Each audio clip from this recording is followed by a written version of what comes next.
আসসালামু আলাইকুম। আমার চ্যানেলে আপনাদের সকলকে স্বাগত। গতকাল থেকেই সোশ্যাল মিডিয়া একটা খবর নিয়ে তোলপাড় তৈরি হয়েছে। অনেকের মনে প্রশ্ন, কি এমন খবর এত বেশি তোলপাড় সৃষ্টি হয়েছে? ফেসবুকের মধ্যে সকলে পোস্ট দেওয়া শুরু করে দিয়েছে আসিফ নজরুল নাকি আজকে রাতে 12:30টায় সিঙ্গাপুর পালিয়ে যাবে।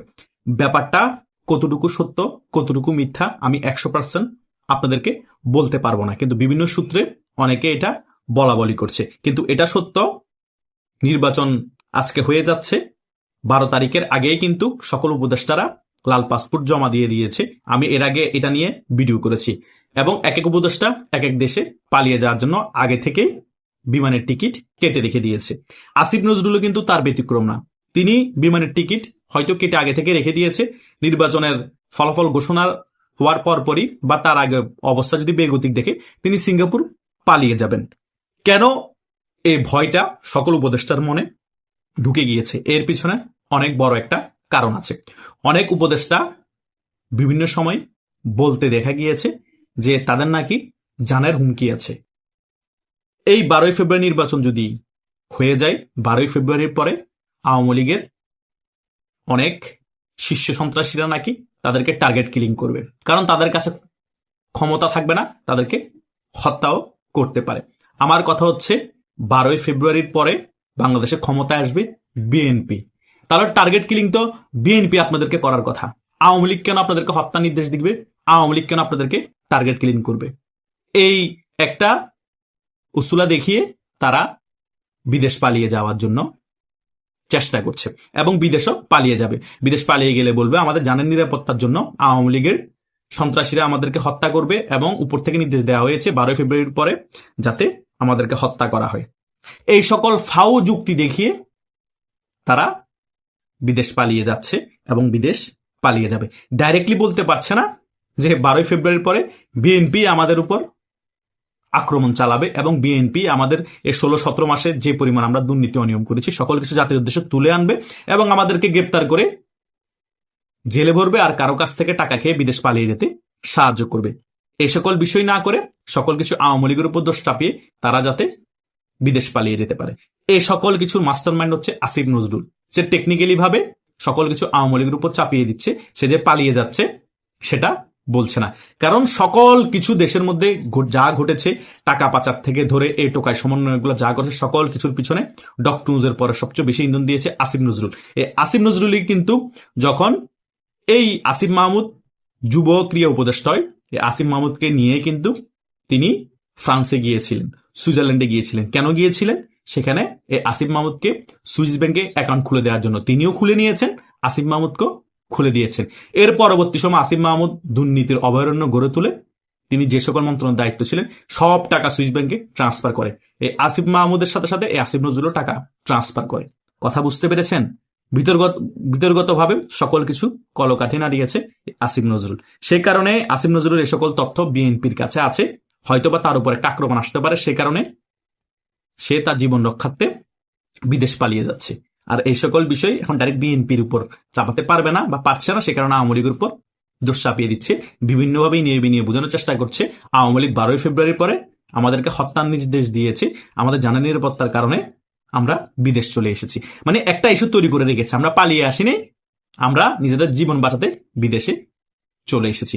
ভাই, যতই কিছু বলো, যতই আওয়ামী লীগের উপর দোষ চাপাও, কোনো লাভ নাই। বিদেশ গিয়েও তোমরা রক্ষা পাবা না, হয়তো বা জানে বেঁচে যেতে পারো, কিন্তু সেখানেও গণদোলাই খাবা। পৃথিবীর প্রত্যেকটা রাষ্ট্রের মধ্যে আওয়ামী লীগের একজন হলো কর্মী আছে, আর ওই একজন কর্মীর ডায়ার্ড আওয়ামী লীগের কর্মী। তোমাদের উপর যে ক্ষোভ জিত জন্মিয়েছে, তোমাদের রক্ষা নাই। হয়তো বা উপদেষ্টা ছিলা, বিশ্বের অনেক দেশে প্রোটোকল নিয়ে গিয়েছ, প্রোটোকল পেয়েছ, সে কারণে সেভ হতে পেরেছিলে। তারপরে তো ডিম নিক্ষেপের শিকার হয়েছ। এত প্রোটোকল থাকার পর একটা দেশের উপদেষ্টা হওয়ার পরও তারপরও তোমরা অপমানের শিকার হয়েছে, ডিম নিক্ষেপ হয়েছে তোমাদের উপর। কিন্তু যখন সাধারণ মানুষ হিসেবে বিভিন্ন দেশে পালিয়ে যাবা, খুঁজে খুঁজে ওই সকল জায়গায় তোমাদেরকে মারা হবে। বাংলাদেশে থাকলে তো বিএনপিও মারবে, আওয়ামী লীগও মারবে। বিদেশে গেলে বিএনপি মারা লাগবে না, আওয়ামী লীগের কর্মীরা তো ডাইহার্ড, তোমাদেরকে খুঁজে খুঁজে মারবে। তোমাদের মতো উপদেষ্টাদেরকে তো মারবে টোকাই, সমন্বয়গুলোর নিস্তার নাই। এই টোকাই এনসিপি নেতাগুলো পৃথিবীর বিভিন্ন দেশের মধ্যে নাগরিকত্ব নিয়ে নিয়েছে।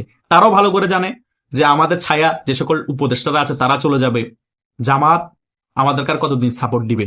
আমরা যে শিবির সকলে মোটামুটি জেনে গিয়েছে, জামাত ব্যবহার করার পর আবার টিস্যুর মতো ফেলে দেয়, সেটা আমরা জানি। তাই আমাদের সেফটি আমাদের নিতে হবে।